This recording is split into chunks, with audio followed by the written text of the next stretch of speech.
Jadi otaknya dia itu sudah persiapan.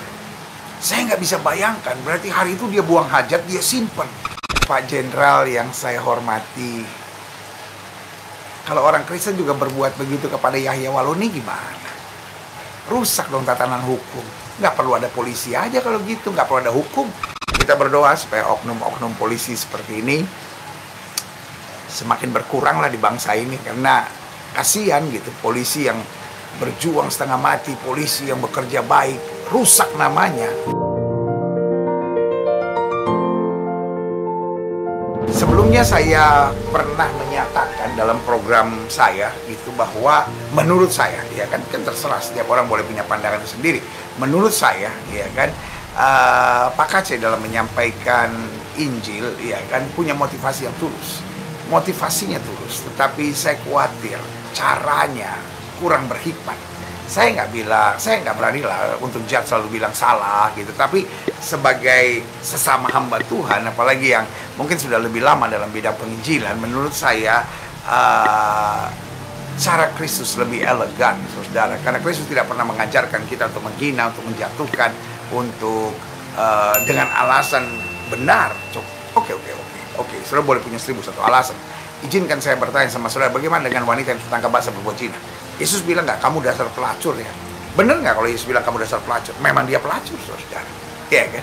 Tetapi Yesus datang untuk memberi kekuatan, untuk memberi semangat, bukan untuk dengan alasan benar lalu bisa berbuat seenaknya, saudara, ya kan? Kalau misalnya kita lihat sesuatu yang salah, kita kan nggak usah bilang, wah salah, dasar nggak benar gitu. Nggak usah, saudara. Karena Alkitab sudah bilang, apa yang kamu tidak ingin orang lain perbuat kepadamu, jangan perbuat itu pada orang lain. Sudah ingin nggak? Alkitab sudah dimaki-maki, dihina-hina. Iya kan? Dengan alasan benar, ya memang menurut mereka itu bukan firman Allah kok. Yesus bukan Tuhan kok, Yesus hanya Nabi kok. Karena standarnya sudah beda, saudara. Standarnya itu beda gitu. Jadi, saudara yang kasih dalam Tuhan, mari kita tinggikan Yesus saja gitu ya. Itu udah pernah saya sampaikan, saudara. Dalam penyampaiannya, mungkin ada yang kurang hikmat. Dan untuk itu, dia secara negara, satria, saudara, siap untuk mempertanggungjawabkannya dan siap untuk diadili, karena sampai hari ini kita harus ada dalam pemahaman bahwa tidak boleh kita menyatakan bersalah sebelum hakim menyatakan salah, saudara, ya kan? Jadi kita harus praduga tak bersalah istilahnya, saudara. Jadi kita nggak bisa bilang beliau salah, tapi beliau akan berdiri di pengadilan dan akan mempertanggungjawabkan perbuatannya. Tetapi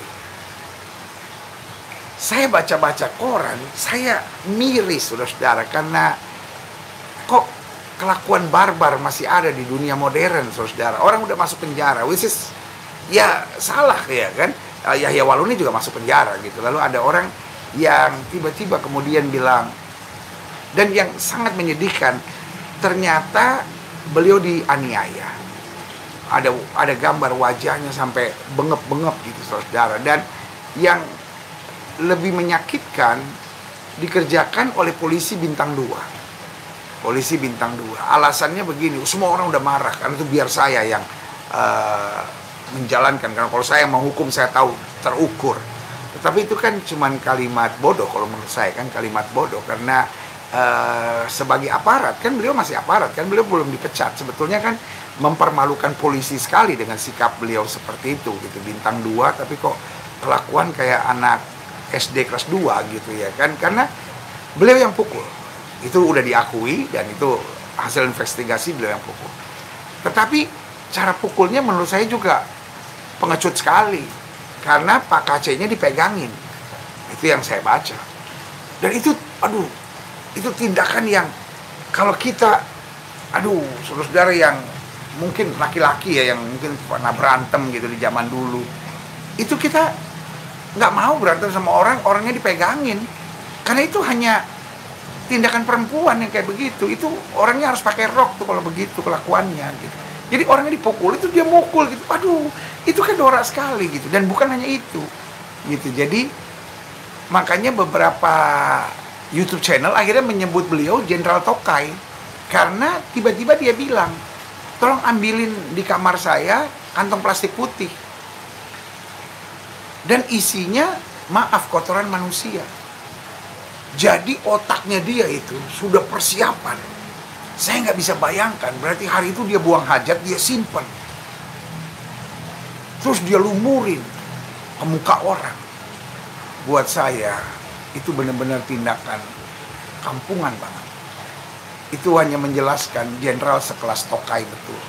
Jenderal tapi permainannya Tokai. Nyimpen Tokai, jejelin orang pakai Tokai. Wah, itu nggak tahu ya gitu. Buat saya, apakah Pak KC harus berhadapan dengan hukum? Negara ini negara hukum. Seperti Yahya Waloni juga sama. Tapi kok ada orang jenderal tapi pikirannya aneh sekali. Saya akan mempertanggungjawabkan karena saya nggak tahan. Loh, Pak Jenderal yang saya hormati, kalau orang Kristen juga berbuat begitu kepada Yahya Waloni gimana? Rusak dong tatanan hukum. Nggak perlu ada polisi aja kalau gitu, nggak perlu ada hukum. Perlu preman-preman kayak bapak gitu yang punya temen gitu, disuruh megang gitu, terus mukul gitu. Ya ampun, itu mah cara-cara kampungan, Pak. Cara-cara kampungan. Kalau memang laki-laki itu 1 lawan 1 berantem, Pak, gitu. Dan itu nggak seimbang sama bapak, kelasnya beda gitu. Jadi kelihatan bener bapak tuh pengecut gitu. Pengecut dan mulut besar gitu. Tapi kotor, mulutnya kotor, perbuatannya kotor gitu. Masa lumurin orang pakai tokai itu kan, aduh, kalau menurut saya hina banget gitu. Tapi kita doakan bapak. Nggak ada kebencian dalam hati kita, kita doakan supaya Tuhan Yesus jamah bapak. Gitu. Karena saya percaya gitu, bahwa manusia boleh mereka-rekakan yang jahat, Allah mereka-rekakannya untuk kebaikan. Dan bapak itu kan ditangkap soal koruptor kan gitu. Jadi bapak bisa bayangin nggak kalau ada orang yang berkata begini gitu, saya juga cinta dong bangsa ini, saya nggak terima bangsa ini dikorupsi sama orang yang polisi bintang 2, karena itu saya mau hajar orang itu. Kacau nggak gitu. Jadi otak bapak sebagai jenderal bintang 2 itu nggak sinkron. Jadi sangat mempermalukan polisi gitu. Polisi itu malu gitu, apalagi anak bapak juga polisi gitu ya kan. Kok bapaknya yang bintang 2 yang harusnya memberi contoh dan teladan, ini kok tidak memberi contoh dan teladan gitu ya. Jadi kami masyarakat, dan ini bukan hanya karena Pak KC itu Kristen gitu ya kan, tetapi kalau ada jenderal polisi lumurin muka orang pakai tokai gitu, lalu dia sendiri koruptor, mending kalau dia bersih lagi gitu kan.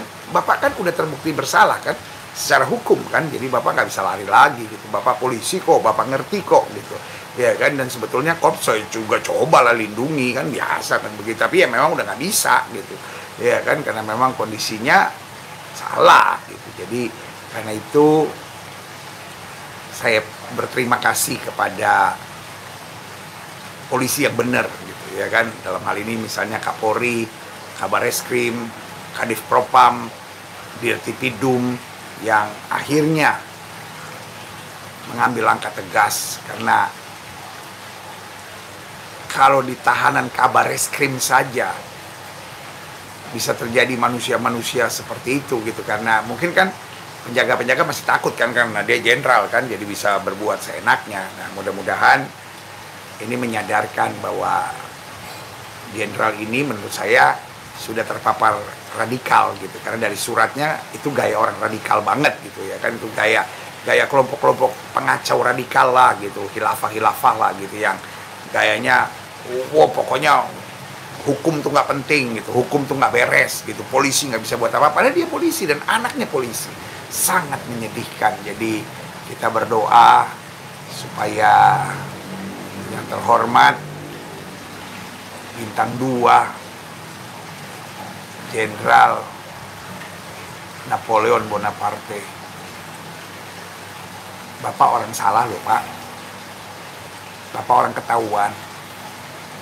ketahuan, sudah dihukum Pak, masih juga buat tindakan-tindakan seperti ini. Jadi ya kita doakanlah di masa usia lanjut ini, biar sementara ada di tahanan bapak sadar gitu bahwa biasanya kan orang kan Kalau di tahanan kan, oh semua salah, si ini salah, si ini salah, polisi salah, oh Joko Chandra salah, Kapolri salah, Direpidum salah, Kadif Propam salah, Kabar Eskrim salah. Ya Bapak yang salah gitu. Dan tindakan ini juga kelihatan sekali. Bapak sama Pak KC yang lebih tua dari Bapak, lebih kurus, yang kalau bertanding nggak sekelas, itu aja Bapak suruh orang pegangin, Bapak pukulin. Sorry ya, kita yang dari dulu misalnya pernah berantem apa-apa, kita nggak mau mukul orang ketika dia dipegangin. Itu norak, itu cengeng, itu pengecut namanya. Iya kan? Kita mau mukul, kita nggak mau dipukul. Tapi waktu Bapak main dengan tokai, nilai Bapak langsung rendah. Hanya jenderal koruptor aja udah cukup keras. Sekarang jenderal koruptor dan jenderal tokai Bapak itu. Gitu. Jadi kita doakan ya Pak ya, supaya yang terhormat Bapak Jenderal Bintang 2 Napoleon Bonaparte segera sadar bahwa tindakan-tindakan mukulin orang di penjara itu, nggak tahu ya, ini tindakan dari orang yang sebetulnya otaknya sudah dipapar oleh kuasa kegelapan, setan-setan dan iblis-iblis. Tapi kita berdoa supaya Bapak sadar tindakan seperti itu. Karena kan kalau nggak ada kesadaran ya merasa paling benar sendiri, semua orang benar, semua tindakan. Tapi Bapak pikirin aja gitu, tindakan seperti itu.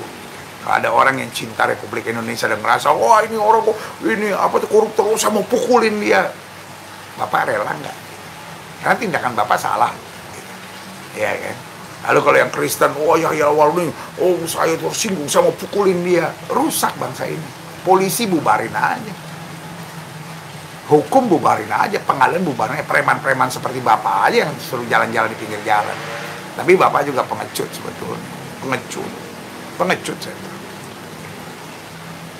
Nggak berani berantem sama Pak KC aja, Bapak suruh pegangin, ya kan? Jadi nilai Bapak langsung kita tahu lah. Jadi kita doakan supaya hal-hal baik boleh terjadi. Dan kita berdoa supaya oknum-oknum polisi seperti ini semakin berkurang lah di bangsa ini. Karena kasihan gitu, polisi yang berjuang setengah mati, polisi yang bekerja baik, rusak namanya. Cuman gara-gara jenderal koruptor, jenderal tokai ini gitu. Tapi ya kita doakanlah supaya Bapak mendapat pencerahan. Karena tidak ada yang terlalu rusak sampai Tuhan gak bisa jamah. Tidak ada yang terlalu buruk sampai Tuhan gak bisa pulihkan. Kita doakan Pak Jenderal Napoleon Bonaparte, ya mungkin lagi kesambat setan lah, makanya perbuatannya seperti itu gitu. Mungkin dia juga stres gitu akibat masuk penjara, bintang 2, mimpinya udah kan malu dong ya kan, udah bintang 2 tiba-tiba masuk penjara gitu kan. Jadi mau buat hal gitu supaya dihormati orang, kan sekarang dipuji-puji, wah jenderal membersihkan dosanya lewat perbuatan itu, apa gitu ya kan. Tapi nggak apa-apa, kita doakanlah gitu ya. Jadi umat Kristen kita doakan secara khusus Pak KC, kita doakan penjara-penjara supaya tidak lagi ada tindakan-tindakan barbar. Kita doakan supaya orang-orang yang dalam hatinya dikuasai oleh kebencian dan roh-roh keji seperti ini mengalami jamahan Tuhan. Dan buat keluarga Pak KC, langkah memang berat, ada jalan yang mungkin kurang berhikmat dalam sikapnya, tapi Tuhan Yesus akan kuatkan melewati semuanya. Dan Alkitab bilang, melewati lembah kekelaman, aku tidak takut bahaya, gadamu dan tongkatmu menjadi penghiburan bagi aku. Dalam hidup ini meskipun kita salah, kalau kita minta ampun sama Tuhan, kita minta kekuatan, pasti Tuhan beri kekuatan. Tapi sekali lagi, saya bukan dalam posisi Pak KC salah atau benar, lalu Pak Yahya Waloni salah atau benar, bukan itulah urusan saya gitu. Masing-masing kita tahu bahwa langkah-langkah apa yang harus kita buat. Intinya iman Kristen itu sederhana. Apa yang kamu tidak ingin orang lain perbuat kepadamu, jangan perbuat kepada orang lain. Kalau kita nggak ingin dihina, jangan menghina. Kalau kita nggak ingin dijatuhkan, dihakimi, jangan menjatuhkan dan menghakimi. Maka berkat Tuhan akan terus menyertai hidup kita. Haleluya. Yes, puji Tuhan, Tuhan baik.